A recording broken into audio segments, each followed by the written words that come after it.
few days ago, I was scrolling through my ancient files on my PC and I found some interesting things beside my collection of fanboys.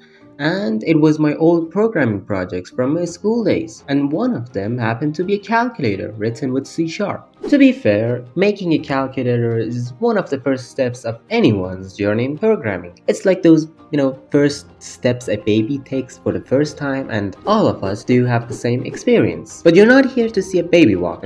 Come on, that's boring. So in this video, I'm gonna make my own baby shit. I'm gonna make my own programming language along with my own ID and make a calculator using them. Do I know how? Absolutely fucking not. What could go wrong?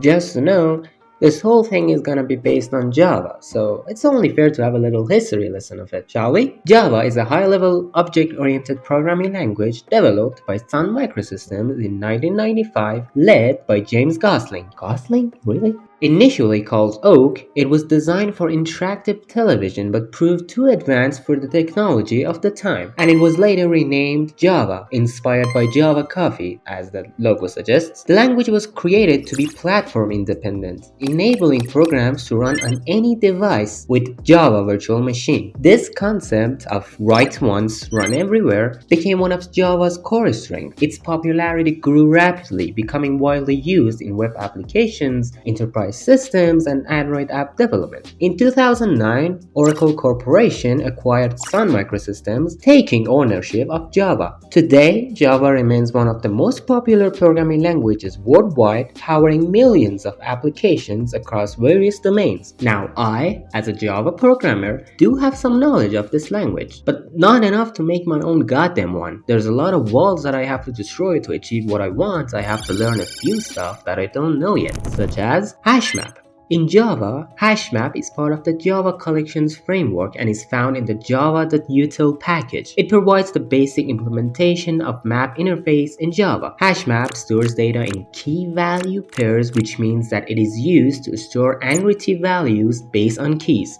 String manipulation. You know what strings are? A string is an object that represents a sequence of characters. It is a widely used data type for storing and manipulating textual data. The string class in Java is provided as a part of the Java standard library and offers various methods to perform operations on strings. They're used in many fields such as user input processing, text manipulation, output formatting, and many more. Regular expression. A regular expression is a sequence of characters that forms a search pattern. When you search for data in a text, you can use this search pattern to describe what you're searching for. It can be a single character or a more complicated pattern. Although Java does not have a built-in regular expression class, but we can import this package to work with regular expressions. And yeah, I was too lazy to read that package name. Read it yourself. User input or scanner. The scanner class is used to get user input, and it is found in the java.util package. Now, this one might raise some questions of how doesn't this guy know how to get an input from user? Well, I must say, shut up. Yeah, I don't want to see any skill issue comments on that. Now, with all that being said, let's get to the actual part of making my own language. So for the starters, we know that every language needs some kind of output showing system. So I'll start with that. For that, you need a scanner class for whenever you want to get user input. Let's say that I want my output command to be called say. Whenever I say, it would show me my output. So let's say if anyone says anything other than say, tell them that it's bullshit and only what I say goes. And if everything falls correct, I get my own output showing command, just like you see here.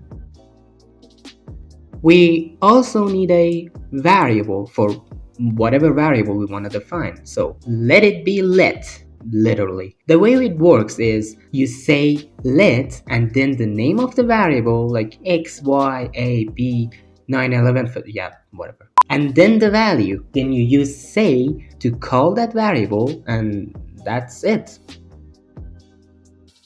Or so I thought. You see, as long as my value is an integer, everything works fine. But if it turns into a string value, pixel shimu in this case, instead of getting the value, I get the name of the variable. But to be fair, we don't really need strings in a calculator anyway. It's not like you can multiply your life with a father anyway, so Best thing to do? Not give a shit. Now, just like every other aspect of your life that is conditional, my language needs one too. Except mine actually does something when it's true. But I'm not gonna walk you through everything I did to make if and else for my language, because you would be watching a 30-minute video instead. Just know that I added everything that conditions need, like equals, greater, smaller, greater, equal, and all the shit that a calculator needs. And it works perfectly. Now, what good is a variable if you can't do anything with it? I don't want it to be like microwave that doesn't work. So what I did is I added a few more codes that lets you maneuver on the variables, like addition, subtraction, multiplication, and other stuff, like you see here. But a project will never be a project without errors and problems, will it? Mine is that when you define a variable and give it values, it's over. You can't change it if you want to, you're just stuck with it, and we have to fix that. With let alone, you couldn't just use a variable twice or change its value. So I came up with an idea to use something else to manipulate the variables however I want. And I did settle on a name for it, which is use me. Now hear me out. I know that it sounds a little weird when you say it out loud like that with no context. But don't blame me, alright? I want it to be funny. Like imagine a scenario when someone asks you, how can I change the value of this variable? And you just say, use me. Alright, I can see why it's not a good idea to name it like that, but it is what it is. We work with what we have. The important thing is that it works, so who cares? Just call 911 if things go south, if you can. Now, my language is basically done at this point. We got conditions, variables, output, but there's one big flaw. You see, in order for a calculator to work, you need people to input numbers and equations in it, and my language currently cannot take user input, and it definitely needs to be fixed. And I fixed it. It's called Ask, and you can get user input with the help of it.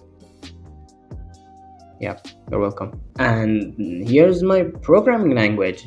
I guess it has everything you ever need for just a calculator, of course. Wait a minute.